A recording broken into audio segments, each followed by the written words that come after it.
Hosakote town, Bengaluru ಗ್ರಾಮಾಂತರ ಜಿಲ್ಲೆ. ಈಗಾಗಲೇ ನಮ್ಮ ಹೊಸಕೋಟೆ ಈಗಾಗಲೇ ನಗರಸಭೆ ಆಗಬೇಕಾಗಿತ್ತು. ಇನ್ನು ಕಾರಣಾಂತರದಿಂದ ಇದುವರೆಗೂ ಆಗಲಿಲ್ಲ. ಆದರೆ ಮುಂದಿನ ಬರೋ ದಿನಗಳಲ್ಲಿ ಮಾನ್ಯ ಮಂತ್ರಿಗಳು, ಮಾನ್ಯ ಲೋಕಸಭಾ ಮಂತ್ರಿಗಳು, ಎಲ್ಲ ಗಣ್ಯರು ನಮ್ಮ ಹೊಸಕೋಟೆ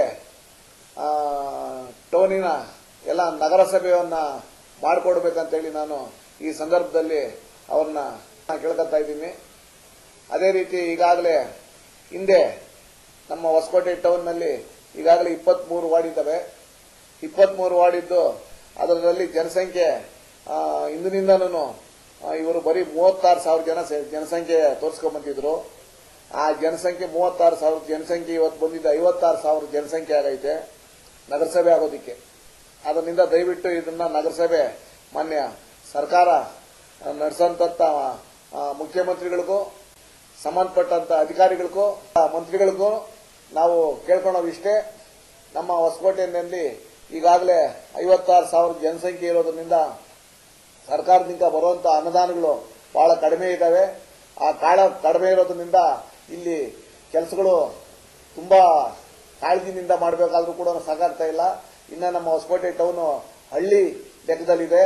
ಅದನ್ನ ಇವತ್ತು ನಗರ ಟೈಪ್ ಮಾಡಿ ಉಪನಗರ ಅಂತ ಮಾಡಬೇಕು ಅಂತೇಳಿ ತಮ್ಮಲ್ಲಿ ಎಲ್ಲಾ ಸದಸ್ಯಗಳಲ್ಲಿ ಪರವಾಗಿ ನಮ್ಮ ಹೊಸಕೋಟೆ ಎಲ್ಲಾ ಜನಸಂಖ್ಯೆ ಪರವಾಗಿ ನಮ್ಮ ನಾಗರಿಕರ ಪರವಾಗಿ ನಾನು ಹೊಸಕೋಟೆ ಟೌನ್ಗೆ ಒಳ್ಳೆ ವರಮಾನವನ್ನ ಕೊಡುಗೆಯನ್ನ ಕೊಡಬೇಕು ಅಂತೇಳಿ ಮಾನ್ಯ ಸರ್ಕಾರ ಮುಖ್ಯಮಂತ್ರಿಗಳಿಗೂ ನಾನು ಕೇಳ್ಕೊಂತೀನಿ. ಮಾನ್ಯ ಕೇಂದ್ರದ ಮಂತ್ರಿಗಳಿಗೂ ನಾನು ಕೇಳ್ಕೊಳ್ಳೋದಿಷ್ಟೇ. ಈಗಾಗಲೇ ನಮ್ಮ ಹೊಸಕೋಟೆಯಲ್ಲಿ ನಮಗೆ ಇಂಪಾರ್ಟೆಂಟ್ ಒಂದು ಒಳಚರಂಡಿ ಆಗಬೇಕಾಗಿತ್ತು.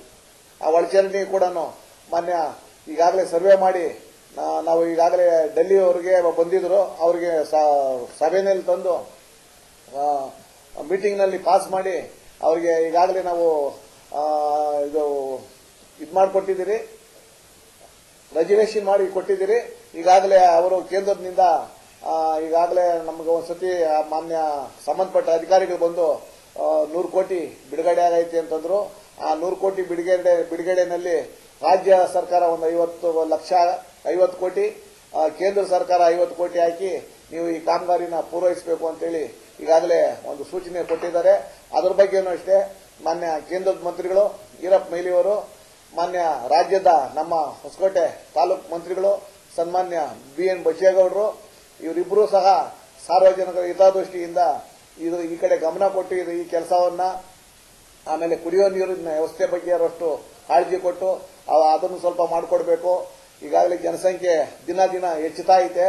ಅದರಿಂದ ದಯವಿಟ್ಟು ಇವರು ಮಾನ್ಯ ಮಂತ್ರಿಗಳು ಇಬ್ಬರೂ ಸೇರಿ ಎರಡು ಕೈ ಜೋಡಿಸ್ರೇನೆ ಒಂದು ಜನಸಂಖ್ಯೆಗೆ ಜನಸೇವೆ ಮಾಡೋದಕ್ಕೆ ಒಂದು ಅನುಕೂಲ ಮಾಡಿಕೊಡೋಕೆ ಆತೈತೆ ಅಂತೇಳಿ ನಾನು ಈ ಸಂದರ್ಭದಲ್ಲಿ ಮಾನ್ಯ ಮಂತ್ರಿಗಳನ್ನ ಇಬ್ಬರು ಮಂತ್ರಿಗಳನ್ನ ಕೇಳ್ಕೊಂತ ಇದ್ದೀನಿ. ಅದೇ ರೀತಿ ಈಗಾಗಲೇ ನಮ್ಮ ಬರುವಂತ ಅನುದಾನದಲ್ಲಿ CM ಫಂಡ್ನಲ್ಲಿ ಒಂದು 5 ಕೋಟಿ ಬಿಡುಗಡೆ ಮಾಡ್ಕೊಂಡ್ಬಂದು ಕೊಟ್ಟರು ಮಾನ್ಯ ಮಂತ್ರಿಗಳು. ಆದಷ್ಟು ಸಾಕಷ್ಟು ಕಡೆ ಆ ಕೆಲಸ ಕಾರ್ಯಗಳನ್ನ ಪೂರೈಸಿದ್ರಿ. ಇನ್ನೊಂದು ಸ್ವಲ್ಪ ಒಂದು 2 ಪಾರ್ಕ್ ಮಾಡಿಸಬೇಕು. ಅದನ್ನು ಕೂಡ ಮಾಡಿಸ್ಕೊಡಕ್ಕೆ ನಾವು ಪ್ರಯತ್ನ ಮಾಡ್ತಾ ಇದ್ದೀರಿ. ಕಾಮಗಾರಿ ನಡೀತಾ ಇದೆ. ಮತ್ತೆ ಬರುವಂತ ಅನುದಾನಗಳು ಆಮೇಲೆ ಮತ್ತೆ ಇನ್ನೊಂದು 3 ಕೋಟಿ 50 ಲಕ್ಷ ಬಂತು. ಅದನ್ನು ಕಾಮಗಾರಿಗಳು ಸಾರ್ವಜನಿಕರ ಹಿತದೃಷ್ಟಿಯಿಂದ ಎಲ್ಲಾ ಜನಕ್ಕೂ ಸಮಪಾಲು ಹಂಚಿ 23 ವಾರ್ಡ್ಗಳಿಗೂ ಸಮಪಾಲು ಹಂಚಿ ಸರ್ವರಿಗೂ ಒಂದೇ ನ್ಯಾಯ ಕೊಟ್ಕೊಂಡು ನಾವು ನಡ್ಸ್ಕೊಂಡು ಹೋಗ್ತಾ ಇದ್ದೀರಿ. 18% ಅಷ್ಟೇ ಸಂಬಂಧಪಟ್ಟಂತ ವಾರ್ಡ್ಗಳಲ್ಲಿ ಒಳ್ಳೊಳ್ಳೆ ಕಾಮಗಾರಿಗಳು ಮಾಡಿಸ್ತಾ ಇದ್ದೀರಿ. ಬರುವಂತ ಸವಲತ್ತುಗಳನ್ನು ಅವರಿಗೆ ಏನೇನು ಅನುದಾನ ಬರ್ತಾ ಇತ್ತು ಅದನ್ನೆಲ್ಲ ನಾವು ಸಮುಖವಾಗಿ ಕೊಡ್ತಾ ಇದ್ದೀರಿ. ಆಮೇಲೆ ಮೊನ್ನೆ ಟಾಟಾಗೂ ಅಷ್ಟು ವಾಹನಗಳು ಒಂದು 7 ಬಂದಿದ್ವು. ಅವ್ರಿಗೂ ಮಾನ್ಯ SC ST ಅವರಿಗೆ ಗುರುತಿಸ್ಬಿಟ್ಟು ಬಡವರಿಗೆ 7 ವಾಹನಗಳು ಕೊಟ್ಟಿದ್ದೀರಿ. ಇನ್ನ 18% ಅಲ್ಲಿ ಅನುದಾನ ಐತೆ. ಅದ್ರಿಗೂ ಒಂದು ಯೋಜನೆ ಮಾಡಿ ಒಂದು ಎಲ್ಲ 23 ಜನ ಸದಸ್ಯರುಗಳನ್ನು ಕೇಳ್ಬಿಟ್ಟು, ಇಲ್ಲ ಅಂದ್ರೆ ಈ 3 ಚಕ್ರದ್ದು ಈ ಗೂಡ್ಸ್ ಆಟೋ ಗಾಡಿ ಪ್ಯಾಸೆಂಜರ್ ಹೊಡೆಯೋ ಗಾಡಿ ಕೊಡೋಣಂತ ಒಂದು ಯೋಜನೆ ಐತೆ. ಇಲ್ಲ ಅಂದ್ರೆ ಯಾರನ್ನ ಬಡವರಿಗೆ ಗುರ್ಸ್ಬಿಟ್ಟು ಮನೆಗಳು ಕಟ್ಟೋದಕ್ಕೆ ಸ್ವಲ್ಪ ಹಣ ಬಿಡುಗಡೆ ಮಾಡಿ ಕೊಡೋಣ ಅಂತೇಳಿ ಒಂದು ಯೋಜನೆ ಐತೆ. ಅದನ್ನು ನಾವು ಸಾರ್ವಜನಿಕರ ಹಿತದೃಷ್ಟಿಯಿಂದ ಮಾಡಿಕೊಡ್ತೀರಿ. ನಮ್ಮ ಎಲ್ಲ 23 ವಾರ್ಡ್ಗಳಲ್ಲಿ ಕೂಡ ಈಗಾಗಲೇ ಬರುವಂತಹ ಅನುದಾನದಲ್ಲಿ ನಾವು ಯಾವುದರಲ್ಲಿ ಕೊಂತೆ ಇದ್ದೀರ ನಾವು ಕೆಲಸ ಮಾಡ್ಕೊಂಡು ಹೋಗ್ತಾ ಇದ್ದೀರಿ. ಈಗ ಮತ್ತೆ 3,20,00,000 ಬಂದೈತೆ. ಅದನ್ನ ಮಾನ್ಯ ನಮ್ಮ ಇಂಜಿನಿಯರ್ಗಳು ಈಗಾಗಲೇ ಕ್ರಿಯಾ ಯೋಜನೆ ತಯಾರು ಮಾಡಿ ವಾರ್ಡ್ಗಳಲ್ಲಿ ಎಲ್ಲ ಹೋಗ್ಬಿಟ್ಟಿದೆ. ಅದನ್ನ ಲೆಕ್ಕ ತಗೊಂಬಂದು ಎಲ್ಲಿಂದ ಎಲ್ಲಿ ಗಂಟೆ ಎಷ್ಟು ಮಾಡಬೇಕು ಅಂತೇಳಿ ಅದನ್ನ ಈಗಾಗಲೇ ನಡೆಸ್ತಾ ಇದ್ದಾರೆ. ಅದನ್ನು ಈಗಾಗಲೇ ಕೂಡಲೇನೆ ಅದನ್ನು ಬಿಡುಗಡೆ ಮಾಡಿ ಅದನ್ನು ನಮ್ಮ ಸಾರ್ವಜನಿಕರ ಹಿತದೃಷ್ಟಿಯಿಂದ ಆ ಕಾಮಗಾರಿನೂ ಮಾಡಿಸ್ಕೊಡ್ತೀರಿ ಅಂತ ಹೇಳಿದ್ದೀರಿ. ಈಗಾಗಲೇ ಕುಡಿಯೋ ನೀರಿನ ಬಗ್ಗೆ KEWS ಅವರು 4,80,00,000 ಏನೋ ಅನುದಾನ ಬಿಡುಗಡೆ ಮಾಡಿಕೊಟ್ರು. ಏನಕ್ಕಂದ್ರೆ ನಮ್ಮ ಕುಡಿಯೋ ನೀರಿಗೋಸ್ಕರವಾಗಿ 10-11 ಬೋರ್ವೆಲ್ ಕೊರಿಸ್ಬಿಟ್ಟು 2 ಓವರ್ ಟ್ಯಾಂಕ್ ಮಾಡಿಕೊಟ್ಬಿಟ್ಟು ಆ ಎಸ್ಟೇಷನ್ ಒಳಗೆ ಎಲ್ಲ ಪೈಪ್ಲೈನ್ ಮಾಡಿ ಎಲ್ಲರಿಗೂ ಒಂದು ಸರ್ವೂರ್ಗೂ ಸಮಪಾಲು ನೀರು ಕೊಡೋಣ ಅಂತ ಹೇಳಿದ್ದೆ. ಅವರು ಕೂಡ ಕಷ್ಟಪಟ್ಟು ಕೆಲಸ ಮಾಡಿಕೊಡ್ತಾ ಇದ್ದಾರೆ. ಅದನ್ನು ಇವಾಗ ಅದು ಕೊನೆ ಹಂತದಲ್ಲಿದೆ. ಅದನ್ನು ಒಳ್ಳೆ ಉತ್ತಮವಾಗಿ ಕೆಲಸ ಮಾಡಿಕೊಡ್ತಾ ಇದ್ದೀರಿ. ಅದನ್ನು ಒಳ್ಳೆಯದಾಗಲಿ ಅಂತೇಳಿ ನಾವು ಈ ಸಂದರ್ಭದಲ್ಲಿ ಹೇಳ್ತಾ ಇದ್ದೀನಿ. ಆ ಚಿಕ್ಕೆರೆ ದೊಡ್ಡಕೆರೆನಲ್ಲಿ ಈಗಾಗಲೇ ಈ ಕಡೆ ರೈತರು ಅದನ್ನ ಮಳೆ ಹೊಡೆದು ಯಾವಾಗ ಕೆರೆ ತುಂಬಲಿಲ್ಲ ಆವಾಗ ಅವ್ರೇನ್ ಮಾಡಿದ್ರು, ಅವರು ಬೆಳೆ ಇಟ್ಕೊಂಡು ಬಂದ್ಬಿಟ್ಟವ್ರೆ. ಬೆಳಗ್ಗೆ ಇಟ್ಕೊಂಡು ಇವು ಬಂದಿದ್ದಾರೆ. ಅದಕ್ಕೆ ಸಾರ್ವಜನಿಕರ ಹಿತದೃಷ್ಟಿಯಿಂದ ಮಾನ್ಯ ಸಂಬಂಧಪಟ್ಟಂತ ಜಿಲ್ಲಾಧಿಕಾರಿಗಳು, ಹೊಸಕೋಟೆ ದಂಡಾಧಿಕಾರಿಗಳಂತ ತಹಸೀಲ್ದಾರರು ಅದನ್ನು ಸರ್ವೆ ಮಾಡಿಸಿ ಅದನ್ನ ತೆರವುಗೊಳಿಸಿ ಕ್ಲೀನಾಗಿ ಕಾಂಪೌಂಡ್ ಹಾಕಿ ನಮ್ಮ ಕೆರೆ ಅಂಗಳ ಏನೈತೋ ಅದನ್ನ ಸಾರ್ವಜನಿಕರ ಹಿತದೃಷ್ಟಿಯಿಂದ ಅದನ್ನು ಉಳಿಸ್ಕೊಳ್ಬೇಕು ಅಂತೇಳಿ ನಾನು ಈ ಸಂದರ್ಭದಲ್ಲಿ ಹೇಳ್ತಾ ಇದ್ದೀನಿ.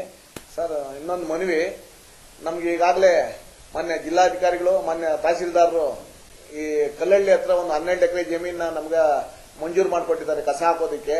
ಅಲ್ಲಿ ಸಾರ್ವಜನಿಕರು ಸ್ವಲ್ಪ ನಮಗೆ ತೊಂದರೆ ಕೊಡ್ತಾ ಇದ್ದಾರೆ. ಬಿಡೋಕಿಲ್ಲ ನಾವು ಹಾಗೆ ಹೀಗೆ ಅಂತೇಳಿ. ಈಗಾಗಲೇ ಬೆಂಗಳೂರದು BBMPದು ಬಂದು ಇಲ್ಲಿ ಸಿಮ್ಸಂದ್ರ ಅಂತ ಒಂದು ಮಂಡೂರು ಸಿಮ್ಸಂದ್ರ ಅಂತ ಐತೆ, ಅಲ್ಲಿ ಈಗಾಗಲೇ ಬಿಡ್ತಾ ಇದ್ದಾರೆ. ನಮ್ಗೆಲ್ಲ ಒಂದು 2 ಕಿಲೋಮೀಟರ್ 3 ಕಿಲೋಮೀಟರ್ ಆಗುತ್ತೆ, ಒಂದು 4-5 ಕಿಲೋಮೀಟರ್ ಆಗುತ್ತೆ. ನಮ್ಗ BBMPಯಲ್ಲಿ ಹಾಕೋದಕ್ಕೆ ಒಂದು ಮಾನ್ಯ ಜಿಲ್ಲಾಧಿಕಾರಿಗಳು ಒಂದು ಅನುಮತಿ ಮಾಡಿಕೊಡ್ಬೇಕಂತ ಹೇಳಿ ನಾನು ಈ ಸಂದರ್ಭದಲ್ಲಿ ಸಾರ್ವಜನಿಕರ ಹಿತದೃಷ್ಟಿಯಿಂದ ಎಲ್ಲಿ ಕಸ ಹಾಕೋದಕ್ಕೆ ನಮ್ಗೆ ಬಿಡ್ತಾ ಇಲ್ಲ. ಎಲ್ಲೋದ್ರೂ ಕೂಡ ನಮ್ಗೆ ನಮ್ಮ ಸಿಬ್ಬರ್ಗಳಿಗೆ ನಮ್ಮ ಹೆಲ್ತ್ ಇನ್ಸ್ಪೆಕ್ಟರ್ಗಳಿಗೆಲ್ಲ ಬೈತಾರೆ, ಕೆಟ್ಟದಾಗ ಬೈತಾರೆ. ಆಮೇಲೆ ನಮ್ಮ ಡ್ರೈವರ್ಗಳನ್ನೆಲ್ಲ ಹಿಡ್ಕೊಂಡು ಈಗಾಗಲೇ 2-3 ಸತಿ ಹೊಡೆದಿದ್ದಾರೆ. ಮೊನ್ನೆ ಇಲ್ಲಿ ನಮ್ಮ ಇಲ್ಲಿ ಸ್ಟೇಷನ್ ಪಕ್ಕದಲ್ಲಿ ಒಂದು ಓಣಿ ಐತೆ, ಅವ್ರದ್ದು ಕ್ವಾರ್ಟರ್ಸ್ ಐತೆ. ಅಲ್ಲಿ ಒಂದು ಹಳ್ಳ ತೆಗ್ಬಿಟ್ಟು ಮಣ್ಣು ಹಾಕಿ ಬಿಟ್ರೆ ಅವರು ಕೂಡ ಹಾಕ್ಸಕ್ ಬಿಡ್ತಾ ಇಲ್ಲ ನಮ್ಗೆ. ಮೊನ್ನೆ ಇವರು ಸರ್ಕಲ್ ಇನ್ಸ್ಪೆಕ್ಟರ್, ಸಬ್ ಇನ್ಸ್ಪೆಕ್ಟರ್ಗಳು, ಪೊಲೀಸ್ನವರು ಅವರು ಕೂಡ ನಮ್ಗೆ ಹಚ್ಕೊಂಡ್ಬಂದು ಹೊಡಿತಾರೆ. ನಾವು ಇನ್ನೆಲ್ಲಿ ಹಾಕೋದು ಜಾಗ ಎದುರಾಗಬಿಟ್ಟೈತೆ ಸರ್. ಅದರಿಂದ ಸಾರ್ವಜನಿಕರ ಹಿತದೃಷ್ಟಿಯಿಂದ ಊರ್ಗ ಒಳ್ಳೇದ್ ಮಾಡ್ಕೊಡ್ಬೇಕು ಅಂತ ಹೇಳಿ ನಾನು ಯಾಕಂದ್ರೆ ಈಗಾಗಲೇ ಕಾಯಿಲೆಗಳು ಡೆಂಗು ಜ್ವರ, ಚಿಕನ್ ಗುನ್ನಿ ಎಲ್ಲಾ ಕಾಯಿಲೆಗಳು ತಲೆಗೆ ಬರ್ತೈತೆ, ಜ್ವರ ಅದು ಎಲ್ಲ ಬರ್ತೈತೆ. ಅದರಿಂದ ದಯವಿಟ್ಟು ಇದನ್ನ BBMPನಲ್ಲಿ ಹಾಕೋದಿಕ್ಕೆ ನಮಗೆ ಮಾನ್ಯ ಎಲ್ಲಾ ಅಧಿಕಾರಿಗಳು, ಮಾನ್ಯ ಮಂತ್ರಿಗಳು, ಮೊನ್ನೆ ಎಲ್ಲಾರು ಸೇರಿ ಜಿಲ್ಲಾಧಿಕಾರಿಗಳು ಸೇರಿ ನಮಗೊಂದು ಅನುಕೂಲ ಮಾಡ್ಕೊಡ್ಬೇಕಂತ ಹೇಳಿ ನಾನು ಈ ಸಂದರ್ಭದಲ್ಲಿ ಕೇಳ್ಕೊತಾ ಇದ್ದೀನಿ ಸರ್. ದಯವಿಟ್ಟು ಇದನ್ನೊಂದು ಮಾಡ್ಕೊಡ್ಬೇಕು ಸರ್ ಕಸ ಹಾಕೋದಿಕ್ಕೆ. ಅಂದವರೆಗೂ ಅಲ್ಲಿ ಆಗೋವರೆಗೂ ನಮ್ಗೆ ಇಲ್ಲಿ ವ್ಯವಸ್ಥೆ ಮಾಡ್ಕೊಟ್ರೆ ಆಮೇಲೆ ಮತ್ತೆ ಆದ್ಮೇಲೆ ನಾವು ಅಲ್ಲೇ ಹಾಕೋತೀವಿ ತಗೊಂಡಿದ್ದೀವಿ.